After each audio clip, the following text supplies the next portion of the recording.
बिस्मिल्लाहिर्रहमानिर्रहीम। अस्सलाम वालेकुम नाज़रीन, आप यूट्यूब चैनल देख रहे हैं, मैं इमरान ख़ान हूँ। नाज़रीन ने ब्लूमबर्ग में भी एक आर्टिकल छप गया, इससे पहले एक आर्टिकल इससे मिलता जुलता फाइनेंशियल टाइम्स में भी छपा था। पाकिस्तान के हवाले से ऐसी ही खबरें लगातार आ रही हैं। अब ब्लूमबर्ग ने अपनी ताज़ा तरीन एक स्टोरी लिखी है और उसमें उन्होंने एक नए पहलू से पाकिस्तान की मौजूदा सूरत हाल के ऊपर खुली चीज़ें सामने रख दी हैं। वो ये कहते हैं कि पाकिस्तान में जो पहले खुली फ़ौजी बगावत हो जाती थी या कोई मार्शल लॉ लग जाता था, अब वो अब नहीं है। अब पाकिस्तान में एक नए तरीके से एक नरम और छुपी हुई फ़ौजी कब्ज़े की कोशिश की जा रही है। गुज़िश्ता चंद सालों में एस्टेब्लिशमेंट ने सियासत, मईशत और इदारों पर अपना गलबा काफ़ी हद तक मजबूत किया है और वो उन पर कब्ज़ा करते जा रहे हैं। और ये जो मौजूदा आइनी तरमीम है, ये उसी सिलसिले की एक कड़ी है। आर्मी चीफ जनरल आसिम ने इजाफी इख्तियारात हासिल कर लिए हैं और शहरी क़यादत से लेके आला मुकाम और यानी उन्होंने अपने लिए एक वो भी हासिल कर लिया है, किसी किस्म की उनकी परसिक्यूशन नहीं हो सकती, उनको इम्यूनिटी भी मिल गई है, यानी इस्तिस्ना भी उन्होंने हासिल कर लिया उम्र भर के लिए। अखबार ये बताता है कि पाकिस्तान को जो फ़ौज को वापस पाकिस्तान के अंदर एक बहुत भरपूर ताकत मिल रही है और फ़ौज जो कुर्सी के ऊपर बैठ रही है, इसे पाकिस्तान को मुस्तकबिल में शदीद पछताना पड़ेगा, क्योंकि ये ना सिर्फ जमहूरियत को ख़त्म कर देगा पाकिस्तान में, बल्कि मुल्क की माशी इस्तेहकाम और समाजी तरक्की को भी बुरी तरह ख़तरे में डाल देगा। फिर उन्होंने बताया पाकिस्तान में हमेशा से फ़ौज ही तगड़ी रही है और माजी में कुछ ऐसी दहाइयाँ रहीं जिनमें ख़ास तौर पे फ़ौजी हुक्मरान ही यहाँ पे हुकूमत करते रहे हैं, लेकिन बहुत सारे वाक़यात ऐसे हुए जहाँ पे फ़ौजियों ने कुछ नाकाम मुहिम्मात चलाई, फ़ौजी डिक्टेटरों ने या जर्नैलों ने। 1971 का भी एक वाक़या इसके अंदर रिपोर्ट किया गया और जुल्फ़िकार अली भुट्टो जैसे सियासतदानों को पीछे धकेला गया।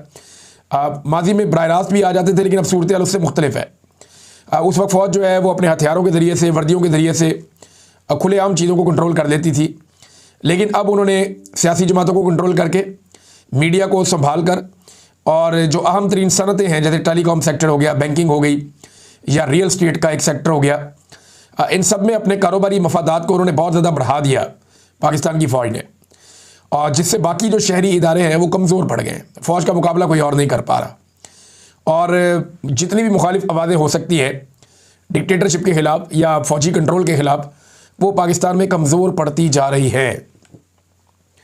वो ये कह रहे हैं जो मौजूदा तरमीम हुई है, इसकी वजह से आसिम मुनीर साहब को बहुत वसी इख्तियारात मिल गए हैं और सियासी फ़ैसलों में उनका किरदार फ़ैसला कुन हो गया है।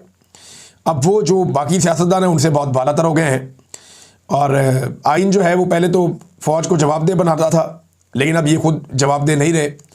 और साथ ही उन्होंने ये भी बताया, ये जो आर्टिकल है इसके अंदर जो लिखने वाले हैं वो ये भी कह रहे हैं कि 1970 की दहाई में पाकिस्तान जिस तबाही का शिकार हुआ था, मिलिट्री डिक्टेटरशिप के नतीजे में, फ़ौजी गलबे के नतीजे में, पाकिस्तान उसी तबाही की तरफ आगे बढ़ता जा रहा है। IMF का बोझ भी बढ़ रहा है और इसकी वजह एक वो ये बताते हैं कि जो मिलिट्री इस्टेब्लिशमेंट है वो कौमी मफादात की बजाय अपने ज़ाती मफादात को तरजीह देते हैं, यानी अपने मफादात को ज़्यादा तरजीह देते हैं इस्टेब्लिशमेंट के लोग, बजाय इसके कि वो कौम के मफाद को तरजीह दें।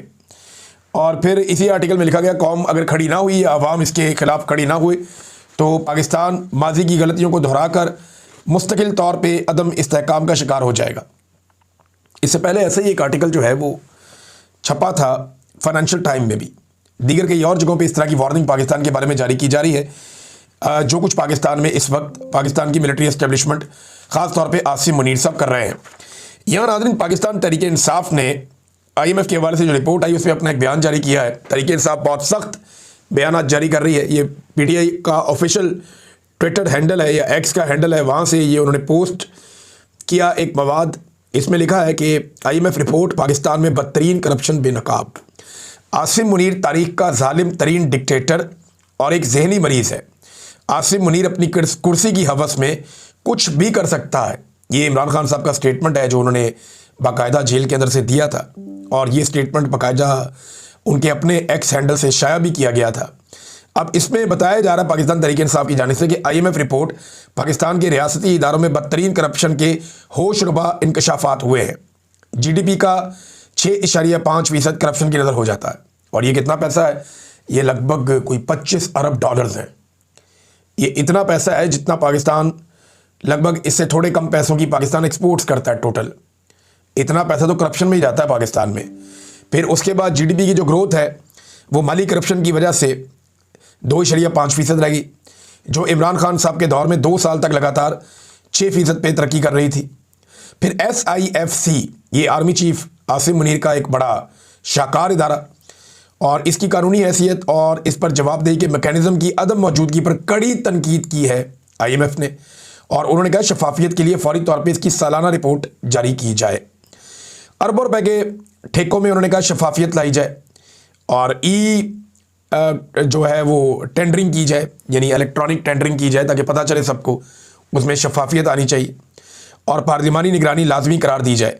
टैक्स और अदालती निज़ाम में इस्लाहात का मुतालबा। अच्छा, अदालती निज़ाम के हवाले से मैं आपको एक बात और याद दिलाता हूँ। आपको याद होगा IMF का वफद 11 फरवरी 2025 को सुप्रीम कोर्ट ऑफ पाकिस्तान भी गया था। IMF का वफद, आपको याद होगा, मैंने आपसे कहा था कि उस दौर में कि ये हालात आ गए हैं कि पाकिस्तान की अदलिया के साथ IMF का वफद मीटिंग करता फिर रहा। IMF अब पूरी निगरानी कर रहा था, एक एक महकमे में गया, एक एक जगह उन्होंने देखी, उन्होंने आईनी तरमीम का भी जायज़ा लिया, उन्होंने चेक किया कि पाकिस्तान के साथ ये करने क्या वाले हैं एस्टेब्लिशमेंट वाले। जब उन्होंने सारा कुछ चेक किया तो एक रिपोर्ट उन्होंने बना के दे दी। उन्होंने कहा जी ये रिपोर्ट हमने बना दी है, ये आपके अंदर कमियां कुताहियां, ये काम आप करेंगे तो आप बच जाएंगे, वरना आपका बेड़ा गर्क हो जाएगा। पाकिस्तान की हुकूमत ने वो रिपोर्ट ही छुपा के रख ली, वो रिपोर्ट पब्लिक ही नहीं करते थे। IMF कह रहा पब्लिक करो, ये पब्लिक नहीं कर रहे। फिर IMF ने कहा जी पैसे चाहिए ने, $1.2 अरब का रुका हुआ है मामला। इन्होंने कहा जी पैसे तो चाहिए। उन्होंने कहा पहले रिपोर्ट पब्लिक करो। अब वो रिपोर्ट पब्लिक करके ये वो पैसे हासिल करना चाह रहे हैं, लेकिन रिपोर्ट ने इनका सारा का सारा पोल खोल कर रख दिया है। तो उस वक्त चीफ जस्टिस से भी मिले थे, इसके बावजूद उन्हें कोई यकीन नहीं आया कि पाकिस्तान में अदलिया काम कर रही है। अब उसमें PTI ने जो इसको कंक्लूड किया वो ये कहते हैं कि लूट मार के रसिया मुस्तरद शुदा काबिज ग्रोह का तमाम तर फोकस नाजायज़ इक़्तिदार में तवालत और जुमला जराइम पर ताहयात इस्तिस्ना का हुसूल है। ये जनाब पाकिस्तान तहरीक इंसाफ ने एक बड़ा सख्त स्टेटमेंट जारी किया है IMF के हवाले से। नादरीन, इसके अलावा जो कल यौम स्याह मनाया पाकिस्तान तहरीक इंसाफ ने, उसमें सिंध से बहुत सारे मनादिर अब आए हैं। खैबर पख्तूनख्वा में मैंने आपको बताया कि 1 दर्जन के करीब मुकामात पे एहतजाज हुआ। सिंध से लगभग 2 दर्जन के करीब तस्वीर आई हैं, जहाँ पे मुख्तलिफ़ इलाकों में छोटे छोटे एहतजाज हुए हैं, और कुछ बड़े एहतजाज भी हुए हैं 27वीं आइनी तरमीम के ख़िलाफ़, 26वीं आइनी तरमीम के ख़िलाफ़, और इमरान खान साहब की बहनों के ऊपर जो टॉर्चर किया गया उस हवाले से भी। अब नादरीन, आखिरी 10 दिन बचे हैं, यानी आज 22 तारीख है। ये महीना गुजारना है किसी तरह फील्ड मार्शल आसिम मुनीर साहब ने। इस महीने में कोई ख़राबी नहीं होनी चाहिए। ये महीना ख़त्म तो उन्हें लगता है कि शायद उसके बाद वो बिल्कुल नाकाबिल तस्खीर हो जाएंगे। नाकाबिल तस्खीर तो कुछ भी नहीं होता। अल्लाह रब्बुल इज़्ज़त की ज़ात है, सारी ताकत तो उसके पास है और किसी के पास नहीं है। जितने भी डिक्टेटर रहे वो जब मुतमईन हो गए तब उन्हें डंडा पड़ा कुदरत का। तो अब सूरत हाल ये है कि पंजाब में बड़े पैमाने पर कारकुनों की पकड़ धकड़ जारी है। पाकिस्तान तहरीक इंसाफ के कारकुन गिरफ्तार किए जा रहे हैं, किसी और सियासी जमात के कारकुन गिरफ्तार नहीं हो रहे, और 3 MPO के तहत इन्हें कैद भी किया जा रहा है 10-10 दिन के लिए। और ये कुछ 10 दिन वाले जो पेपर हैं ये अब सोशल मीडिया में गर्दिश भी कर रहे हैं। इसमें जो है इंफॉर्मेशन सेक्रेटरी पाकिस्तान तहरीक इंसाफ के शेख वकास अकरम, उन्होंने भी कुछ पेपर जारी किए हैं कि 10-10 दिन के लिए अब ये पाकिस्तान तहरीक इंसाफ के कारकुनों को कैद किया जा रहा है जेलों में 3 MPO के तहत। अब वजह यह है कि इन 10 दिनों के बाद आसिम मुनीर साहब को लगता है कि वो नाकाबिल तस्खीर हो जाएंगे, लेकिन घोड़ा भी यही है तो मैदान भी यही है, जब वक्त आएगा तो पता चल जाएगा। इससे पहले ये लोग यही सोचते थे कि इमरान खान को जेल में डालेंगे सब ठीक हो जाएगा, कुछ नहीं हुआ। फिर इन्हें लगा इमरान खान को सजाएं दे देंगे सब ठीक हो जाएगा, कुछ नहीं हुआ। फिर इन्हें लगा इमरान खान का इंतखाबी निशान छीन लेंगे सब ठीक हो जाएगा, कुछ नहीं हुआ। फिर इन्हें लगा कादी फायदी सा आएगा सब ठीक हो जाएगा, आ गया, कुछ नहीं हुआ। फिर इन्हें लगा नवाज शरीफ को वापस लाएंगे तोते उड़ाएगा सब ठीक हो जाएगा, आ गया, तोते उड़ा लिए, कुछ नहीं हुआ। फिर इन्हें लगा 2024 के इंतखाबात में भरपूर धांधली कर लेंगे और अपनी फार्म 47 पे जाली हुकूमत बना लेंगे सब ठीक हो जाएगा, वो भी करके देख लिया, कुछ नहीं हुआ। फिर इन्हें ज़रूरत पड़ी एक 26वीं तरमीम की, वो भी इन्होंने कर ली। फिर जनाब 26 नवंबर को कत्लेआम करके इन्होंने लगा सब ठीक हो जाएगा, फिर भी कुछ नहीं हुआ। फिर तहरीक लबैक के कारकुनों को कत्लेआम कर दिया, सब ठीक हो जाएगा, कुछ भी नहीं हुआ। फिर 27वीं आइनी तरमीम करनी पड़ गई। अब 27वीं आइनी तरमीम करके इन्हें लगता है सब ठीक हो जाएगा, कहाँ ठीक हुआ। अब इन्हें लगता है कि 10 दिन और पाकिस्तान तहरीक इंसाफ को चुप करवा लेंगे तो सब ठीक हो जाएगा। ये ठीक नहीं होना, ये कौम आपका पीछा करेगी, ये आपके पीछे आएगी। पाकिस्तानी इंतज़ार ज़रूर कर सकते हैं, ताख़ीर ज़रूर हो सकती है। मैं पाकिस्तानियों को अच्छी तरह जानता हूँ, पाकिस्तान की एस्टेब्लिशमेंट पाकिस्तान को इतनी अच्छी तरह नहीं जानती। अगर ये जानते होते अगर ये जानते होते, वैसे आसिफ मुनीर साहब तो जानते ही हैं, इसीलिए उन्होंने इस्तेस्ना ले लिया कि उन्हें आइडिया है कि पाकिस्तानी क्या कर सकते हैं। इमरान खान का खौफ भी है ना। देखिए, मुझे आज एक बड़े ज़बरदस्त आदमी ने फ़ोन किया, मैं उसको मुश्किल में नहीं डालना चाहता। उसने मुझे कहा कि जितना पाकिस्तान की मिलिट्री एस्टेब्लिशमेंट या फील्ड मार्शल आसिफ मुनीर साहब इमरान खान से डर रहे हैं, अगर इतना वो अल्लाह से डरें तो पाकिस्तान की हालत बहुत बेहतर हो सकती थी। लेकिन वो इमरान खान साहब के खौफ में बिला वजह मुब्तला है और ये खौफ उन्हें जीने नहीं दे रहा। कभी इस्तेस्ना लेते हैं, कभी कुछ करते हैं, कभी कुछ करते हैं। तो सारी एक्टिविटीज़ इमरान खान को मद्देनज़र रख के, उनको अपने दिमाग में रख के ये करते रहते हैं। और हालात पाकिस्तान के ये पैदा कर दिए कि पाकिस्तान को लगभग शुमाली कोरिया इन लोगों ने बनाकर रख दिया है। शुमाली कोरिया को अगर आप स्टडी करें ना नाज़रीन, तो वहाँ से कोई शख्स बाहर नहीं जा सकता। जिसने बाहर जाना है उसने सर्टेन गारंटीज देनी है, फिर उसने बाहर जाना है। शुमाली कोरिया से निकल कर बाहर भागना वहाँ के लोगों के लिए जान जोखन का काम है। लोग जनूबी कोरिया जाना चाहते हैं, अगर आप फ्लाइट एक लें शुमाली और जनूबी कोरिया के ऊपर, आप हवा से गुजरें जहाज़ पे रात के वक्त, तो आपको जो अंधेरा नज़र आएगा वो आप आंखें बंद करके जान जाएं कि शुमाली कोरिया बेड़ेगर को हो गया, उसका डिक्टेटरशिप है वहाँ पे। और जहाँ आपको रोशनियाँ, चमक और तरक्की नज़र आएगी वो आप समझ लें जनूबी कोरिया। जनूबी कोरिया अपनी पहचान पूरी दुनिया में बना रहा है बहुत सारे हवालों से। शुमाली कोरिया जो है वो सिर्फ़ और सिर्फ उनके पास हथियार अच्छे हैं, जबकि उनके लोगों का म्यारे ज़िंदगी किसी काबिल नहीं है। ज़हनी मरीज़ बन गए हैं वहाँ के लोग। अब वो जो शुमाली कोरिया है वो ट्रैवल नहीं करने देते, यही पाकिस्तान में फार्मूला है। पाकिस्तान के एयरपोर्टों से बेशुमार लोगों को वापस भिजवाया जा रहा है।